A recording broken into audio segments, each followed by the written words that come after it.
one of two founders of meCash. My name is Madupe. I have another co-founder who's not here today.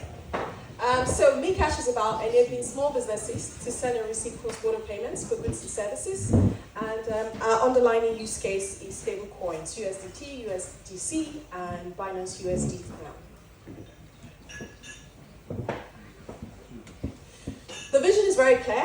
We're building payments for emerging markets, and it's about small businesses first. It's about cross-border payments, and it's stitching together the 55 African countries as a starting market, allowing them to send and receive commercial payments amongst themselves, and then allowing each of those markets to send and receive cross-border payments in outside of the continent. So we're going to end up with about 150 payment routes by the time we're done with all of this in about year 3. What's the problem? The payments on the African continent is slow, it's expensive, and it's inefficient. You know, there are about 44 million underserved SMEs. They literally just can't go into the banks to make a commercial transaction that involves cross-border payments for many reasons. FX restrictions, the cost of the normal banking rails, they're just too expensive. And in fact, one of the big problems is that the continent doesn't have its own settlement system. In Europe, there's SEPA. You can send money via the SEPA. In the US, there's SWIFT. On the African continent, there's nothing. In majority of the markets, there's not even same-day settlement. Majority of the market is a multiple T3, T4 settlement, even within the country. So there's a lot of infrastructure problems, and there's a lot of policy problems around the way people actually transact commercially on the continent. And when you look at the cost itself, you know, we estimate about 24% per transaction cost of a total transaction. That's the transaction cost of actually moving money cross-border, partly because of all the problems I've just listed. The question is always, how big is the opportunity? You know, how big is it? It's 55 countries. It's a population of 1.3 billion, and it has a combined GDP of 3.5 trillion. And last year, the continent signed for the very first time the African Continent Trade Agreement.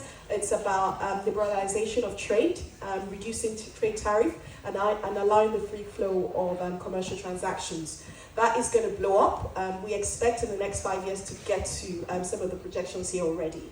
You know, and sometimes when you look at some of the corridors, say for example China.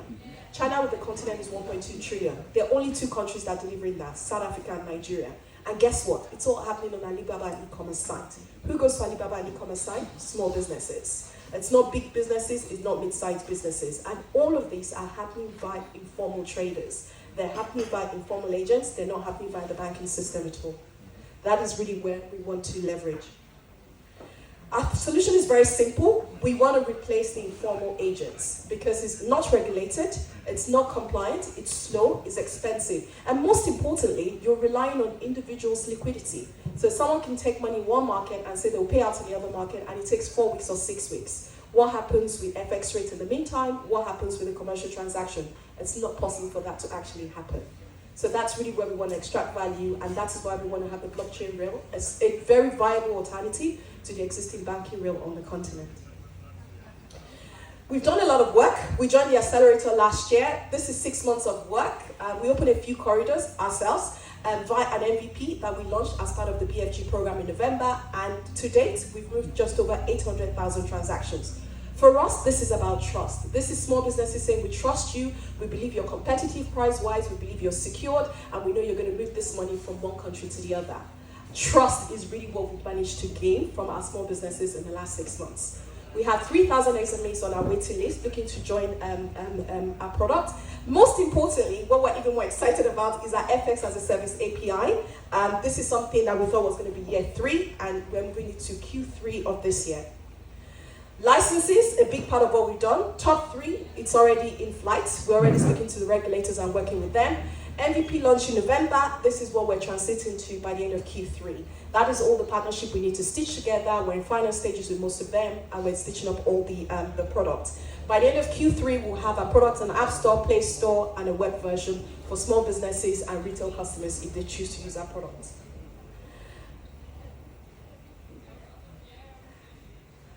Revenue model, B2B, and the FX as a service that we'll be launching with banks and fintechs on the continent. This is the team, 16 odd years experience, financial services, 4 years ex-PayPal. My co-founder, Bisola, ex-American Express. and she's the Chief Technology Officer, engineering background, both of us. And we met at Oxford University. We're fundraising. Thank you all very much.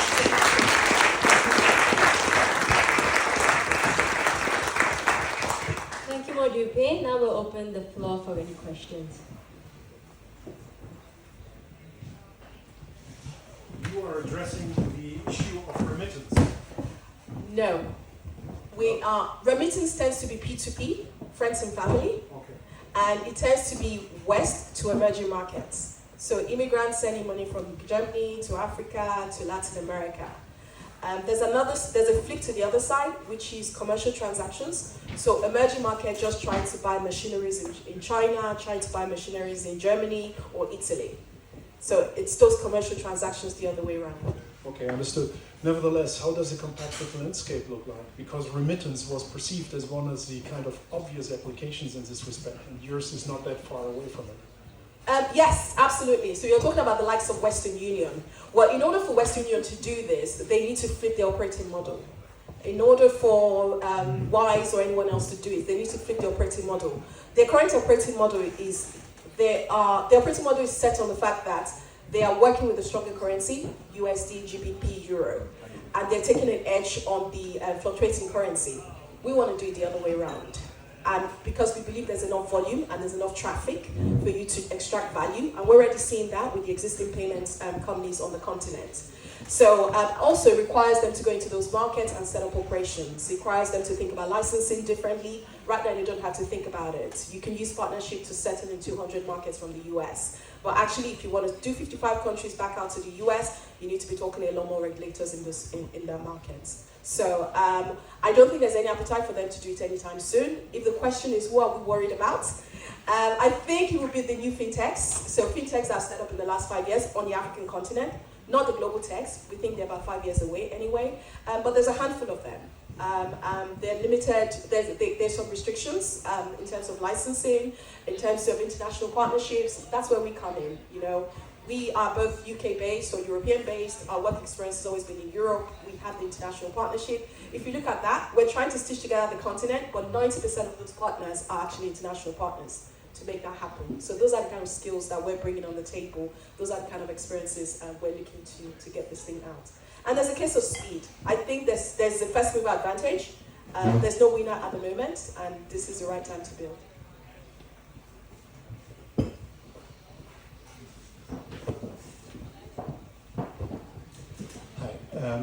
I assume you will generate revenue and profits in Naira and other local currencies. Yes. Is there any problem or any danger with converting those into international currencies like US dollars? Because only then will it be good for the investor to receive. Yes. No, that's an absolutely great question. So one of the things we're not doing is, so if you come to our platform and you say to me, I've got £1 million Naira, I need to get $10,000 to the US. I only take a USD position at the time when you come to our platform.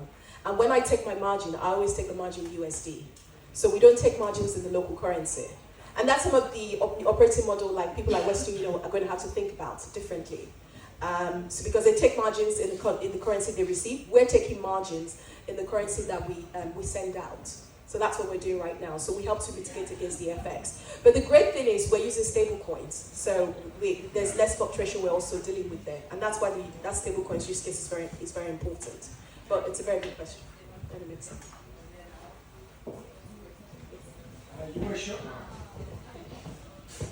You were showing 2 licenses in Rwanda and in Yes. Nigeria. Yes. How important is it for your rollout to have more licenses, and how likely is it to get them? Yes. And how susceptible on the other side is it if you don't get them? Yes. What's the impact? So the plan is to have 4 licenses this year, to apply for 4 licenses. The UK, very strategic. UK opens up all those partnerships. You're licensed in the UK, you can partner in the US, you can partner for Europe. So that's strategic. We've already done acquisition. So we're just going through an FCA approval on the UK license. We did that in March. So that's in flight. We're expecting them to approve the change of ownership shortly. And we already had a session with the FCA a couple of weeks ago. Rwanda, I was in Rwanda in April. We've already submitted a license. We're just going through the process back and forth. We expect that to drop by the end of this year also. So those are the 2 licenses we're expecting this year. The third one is Nigeria. Nigeria, we're going by an incubator. It's called the Digital Assets Regulatory Incubator. We've already had a challenger session with them. We're just waiting for a final decision. Again, that gives us regulatory cover for a year, allows us to build out, allows us to onboard customers with some restrictions. The fourth market is DRC. It's a Q3, Q4 plan. So you submit an application and you wait the traditional 6 to 9 months. So our license is important, absolutely. But with 4 licenses over 18 months, we will get to $1 million of transaction processing. We have enough regulatory cover to do that. By the end of next year, we take on another 4 licenses. And the more you do, the easier it is. And the easier it is for every regulator to give you a license. So the reason, because we're in front of the FCA, Nigeria is receptive, Rwanda is receptive. We just got to do it. I've got licensing experience. I've done this for PayPal for 4 years in Latin America and in Asia. So I know the score. So we're leaning on our strength.